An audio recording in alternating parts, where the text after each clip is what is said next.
गुरुवे नमः। बंदों गुरुपद कंज कृपा सिंधु नर रूप हरि महामोहतम पुंज जासु वचन रवि कर निकर। श्रद्धेय महान भावों,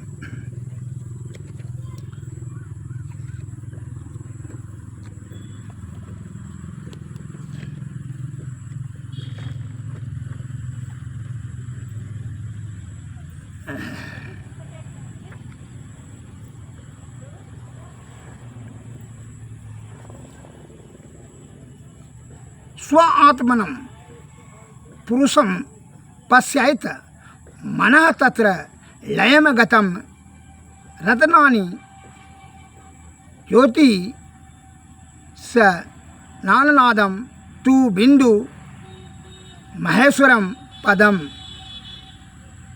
या एवं वेद पुरुषः स केवलम समनुत इति उपनिषत्। अर्थात मनुष्यों को अपनी आत्मा की ओर देखना चाहिए, जहाँ जाकर मन लय हो जाता है। जो रत्नों को, चंद्र ज्योति को, नाद को, बिंदु को और महेश्वर के परम पद को जानता है, वह कैवल्य पद पाता है। यही उपनिषद है। ध्यान बिंदु उपनिषद सामवेद का, इसमें यह पद बताया गया है कि मनुष्य को अपनी आत्मा की ओर देखना चाहिए, जहाँ मन का लय हो जाता है। जो रत्नों को, चंद्र ज्योति को, नाद को, बिंदु को और महेश्वर के परम पद को जानता है, वह केवल पद पाता है। यही उपनिषद कहता है। यही उपनिषद है। एक महात्मा जी के पास में एक नास्तिक है, जो कि ईश्वर पर भरोसा नहीं करने वाला मनुष्य है। वह मनुष्य गया और वह महात्मा जी को कहता है, महात्मा जी क्या करते हैं जंगल में? तो कहा भगवत भजन करते हैं। तो उसने कहा क्या भगवान है? तो उसने, महात्मा जी ने कहा हाँ बिल्कुल है, उससे हम भेंट करते हैं, हमको भी भेंट करा दीजिए। तो ठीक है, हम पूछ लेते हैं भगवान से, ईश्वर से, क्या आपसे भेंट करना चाहते हैं या नहीं है। तो कहा ठीक है, कल आना। कल दूसरे दिन भी आए। वो दूसरा दिन आए तो वह महात्मा जी से पूछा, क्या पूछे थे? कहा, महात्मा जी ने कहा हाँ हम पूछ लिए थे दूसरे दिन। ईश्वर ने कहा है कि मुझसे कौन मिलना चाह रहा है, पहले यह जान लेना जरूरी है। उन्होंने आपका परिचय पूछा है। उस व्यक्ति ने अपना नाम, पता और व्यवसाय बताया। साधु बाबा ने कहा, यह तुम्हारा नाम, पर तुम नाम तो नहीं हो। तुमने अपने गांव का नाम बताया, तुम गांव तो नहीं हो। जो तुम व्यवसाय करते हो यह तुमसे संबंधित है, तुम व्यवसाय तो नहीं हो।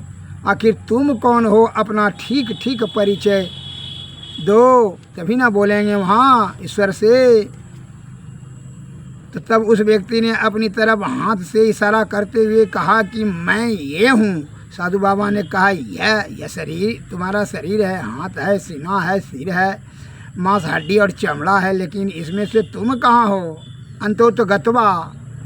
उस व्यक्ति ने कहा कि शरीर के अंदर जो व्याप्त शरीर शक्ति है, चेतन है, वही मैं हूँ।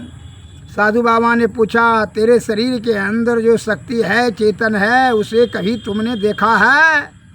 तो व्यक्ति ने उत्तर दिया, नहीं देखा है। साधु बाबा ने कहा, जब तुमने अपने को कभी जाना नहीं, देखा नहीं, तो फिर ईश्वर को कैसे देख सकते हो? क्योंकि जो तुम हो वही वह है। सो ते ताही तो ही नहीं भेटा, बारी बिची ईव गावही वेदा। वेद कहता है कि तुम वही हो, जल और जल की लहर की तरह, उसमें और तुझ में कोई भेद नहीं है। जब तक तुम अपने आप को नहीं देख लोगे, तब तक तुम ईश्वर को नहीं जान सकते हो। तुम जो यह ब्रह्मांड को देखते हो, यह एक तरह से उस ईश्वर का शरीर है, और इस जगत में अंतर में जो सर्वत्र व्याप्त चेतन है, वह ईश्वर ही है। भक्तिन सहजोबाई ने सही कहा है, आप उन ही को खोज मिलही जब राम सने ही। श्रीमद श्री सद्गुरु महाराज की जय।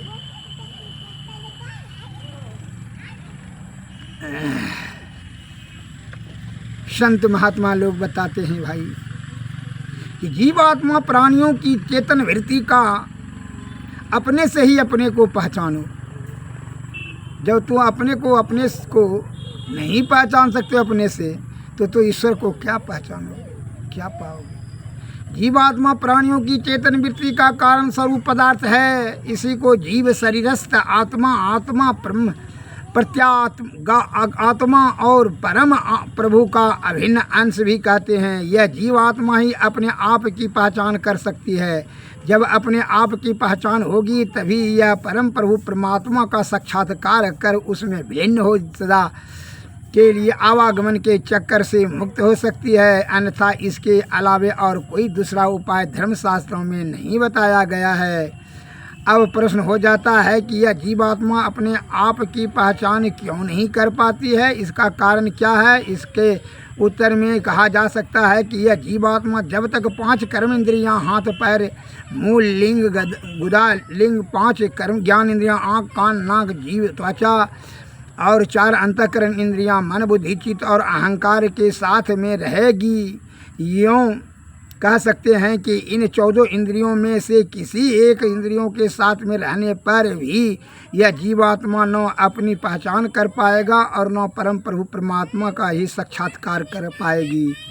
वेद मंत्र में कहा है ओम संजो यत उरु गायस्य ज्योतिम वृथा क्रीडतम मिमीयते नौ गावाः परि न शम कृण्यु ते तिग्म श्रृंगो दिवा हरिदर्श दृश दृशे नक्तम मृजः।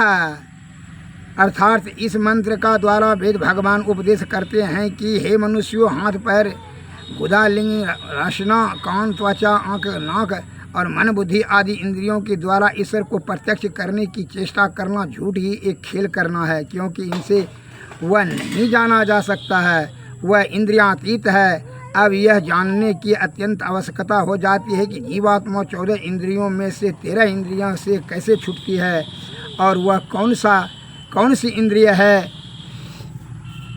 जो जीवात्मा का साथ नहीं छोड़ती है और क्यों नहीं छोड़ती है, उस जिसके कारण जीवात्मा को न अपनी पहचान हो पाती है और न परम प्रभु परमात्मा का साक्षात्कार कर पाती है। देखिए, हम लोग शयन करने के लिए जाते हैं, सोचने के लिए, तो स्वयं अनुभव करने लगते हैं कि हाथ पाँव आँख कान नाक समेत इंद्रियाँ काम नहीं करने लग रही है। अगर कोई व्यक्ति बगल में बैठकर किन्हीं अन्य व्यक्ति से बातचीत करने लगते हैं तो उसकी कुछ बात को हम सुनते हैं और कुछ बातों को नहीं सुन पाते हैं।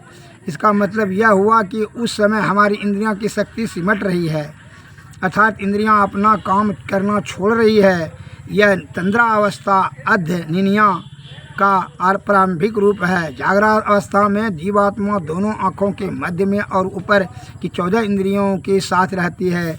जब जीवात्मा दोनों आँखों के मध्य में खिसक करके नीचे कंठ की ओर आने लगता है तो 5 कर्म इंद्रियाँ और 5 ज्ञान इंद्रियाँ छूट जाती है। 4 अंतःकरण इंद्रियों के साथ रहकर यह जीवात्मा कंठ में चली जाती है और जब तक कंठ में रहती है तब तक स्वप्न का दृश्य देखती रहती है। स्वप्नावस्था में सुषुप्ति अवस्था में जाने के समय इन 4 अंतःकरण इंद्रियों में 3 इंद्रियां मन बुद्धि और अहंकार छूट जाती है। मात्र एक चित्तेंद्रिय जीवात्मा के साथ सुषुप्ति अवस्था में चली जाती है। जब जीवात्मा सुषुप्ति अवस्था से जागृत अवस्था में आती है तो हम स्वयं कहते लगते हैं कि आज खूब सुख सोया। उस समय तो गहरी नींद में सोए हुए थे तो कोई होश हवास नहीं था, फिर जान कैसे कि खूब सुख से सोए। इसलिए जान गए कि गहरी नींद की अवस्था में एक चित्त इंद्रियां जीवात्मा के साथ में था। यह चित्त इंद्रियां इसलिए साथ नहीं छोड़ती है कि यह चेतन का व्यष्टि रूप है। अगर यह साथ छोड़ दे तो जीवात्मा स्थूल शरीर का भी परित्याग कर देगा। इसलिए सुषुप्ति अवस्था में जाने पर भी चित्त इंद्रियां जीवात्मा के साथ में रहती है। इस तरह जीवात्मा प्रतिदिन 13 इंद्रियों से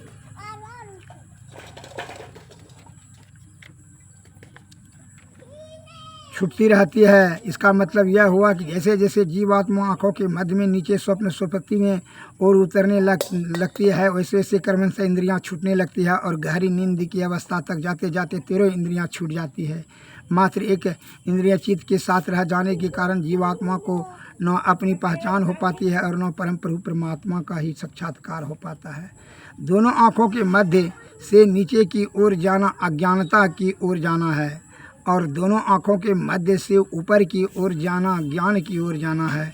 हम लोगों का यह स्थूल शरीर 2 भागों में विभक्त है, जो आँख के नीचे पिंड और आँख के ऊपर ब्रह्मांड कहलाता है। जीवात्मा इन दोनों के मध्य में जागृत अवस्था में रह करके 14 इंद्रियों के साथ रहता है। जीव इन सभी इंद्रियों से बिल्कुल छूट जाए जिससे यह स्वयं अपने आप की पहचान कर सके और उस प्रभु परमात्मा का भी साक्षात्कार हो जाए। इसके लिए दोनों आँखों के मध्य से ऊपर तुरिया अवस्था में प्रवेश करने की अत्यंत आवश्यकता है। तुरिया अवस्था का प्रारंभ दोनों आँखों के मध्य आज्ञा चक्र से और उसकी समाप्ति कैवल्य में बताया गया है। इस तुरिया अवस्था में प्रवेश करने के लिए सिमटाव की अत्यंत आवश्यकता होती है, क्योंकि सिमटाव से ऊर्ध्व गति होती है और ऊर्ध्व गति से आवरण भेदन होता है। जीवात्मा का पसार संसार के 5 विषयों रूप रस गंध शब्द स्पर्श में हो गया है। यह 5 विषय संसार के एक समान पसरा हुआ है, लेकिन जीवात्मा इन 5 विषयों में एक समान पसरा हुआ नहीं है। इसमें इसका कमी और बेसी में पसार है। 83% केवल रूप विषय में इसका पसार हुआ है। जैसे किसी भी रूप को देखने के लिए उसके संबंध में स्वाभाविक ही चिंतन होने लगता है कि फलना वस्तु ऐसी और फलना वस्तु ऐसी इत्यादि। 14% शब्द में यानी नाम से इसका पसार हुआ है और 1% रस गंध और स्पर्श में पसार हुआ है। सिमटाव के लिए इन 5 विषयों में से पहले शब्द का यानी परम परमात्मा की जो है किसी वर्णात्मक नाम का सहारा अर्थात जप करना। इसके बाद नाम संबंधी परमात्मा के किसी सुलभ विभूति रूप का मानस ध्यान करना चाहिए। इसलिए यह जागत नामक नाम रूपात्मक है। परमात्मा के जपने के बहुत से नाम हैं। संत दादू दयाल साहब महाराज ने कहा है, दादू सृजनहार के केते नाम अनंत, वैसे तो परमात्मा का कोई नाम ही नहीं है। परम पूज्य गुरुदेव महर्षि मही परमहंसदास जी की वाणी है, प्रभु अकथ अनामी। यह तो हम लोग कोई भी नाम लेते हैं, यह महापुरुषों द्वारा रखा हुआ नाम है। इन नामों में से जिस नाम को अपने के लिए गुरु बता दे, उस नाम को श्रद्धा और विश्वास के साथ जपते रहने का प्रयास करना चाहिए। नाम जप करने के कायदे 3 तरह के बताया गया है। एक बोल कर के जिससे स्वयं अपने कान से सुने और दूसरे लोग नहीं, इसके वाचिक जप कहते हैं। दूसरा इतना धीमे स्वर में जप करे कि केवल अपने ही कान सुने, दूसरे लोग नहीं, इसको उपांशु जप कहते हैं। तीसरा केवल मन से मन मंत्रावृत्ति हो, अर्थात मन ही मन नाम जपा जाए, जिसमें औष्ठ फड़कते और मुँह से अंदर जिह्वा में हिले डुले, उसे करने से प्रक्रिया कर से वाचिक जप अधम, उपांशु जप मध्यम और मानस जप को उत्तम कहा गया है। उत्तम मानसम जपांशु उपसम च वैव मध्यम अधम वाचिक प्राहारुमार्थम विशारदः। शिव पुराण में मनु श्री सद्गुरु महाराज।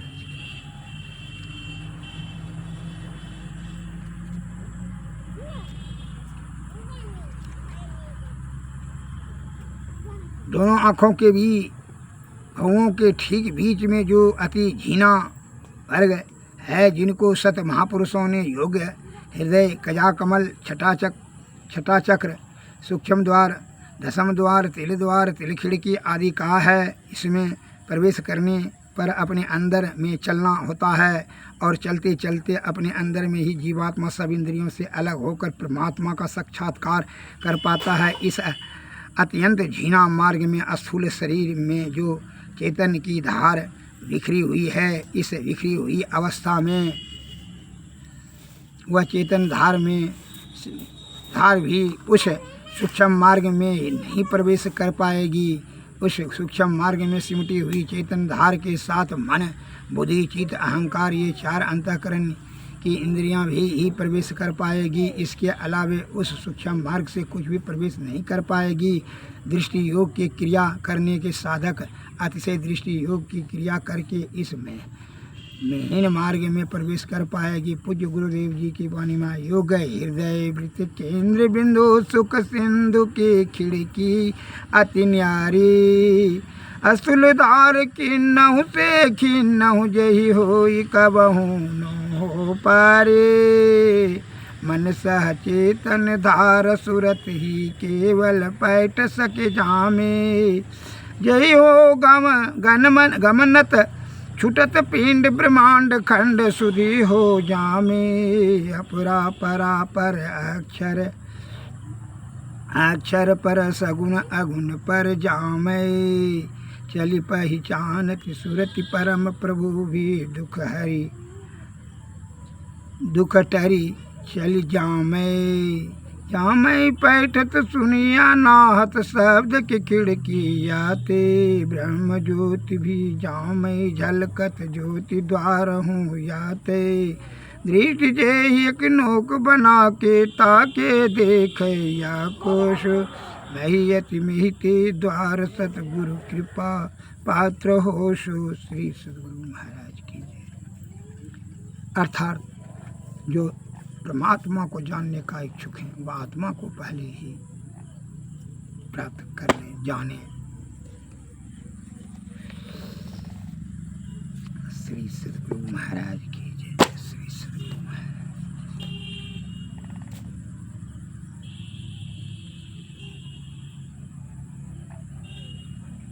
श्री सद्गुरु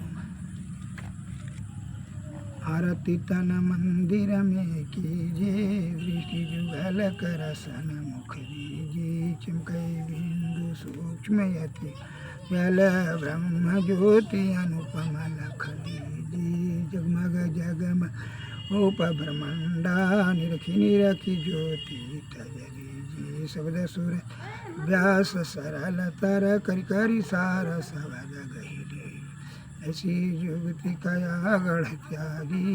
भव ब्रह्म भेद सकल मलची। भवखंडन रति यह निर्मल कृमेय अमृत रस पीजिए। आरती तन मंदिर में कीजिए। दृष्टि जुगल कर सन मुख दीजिए। सद्गुरु नमस्कार। जय जय।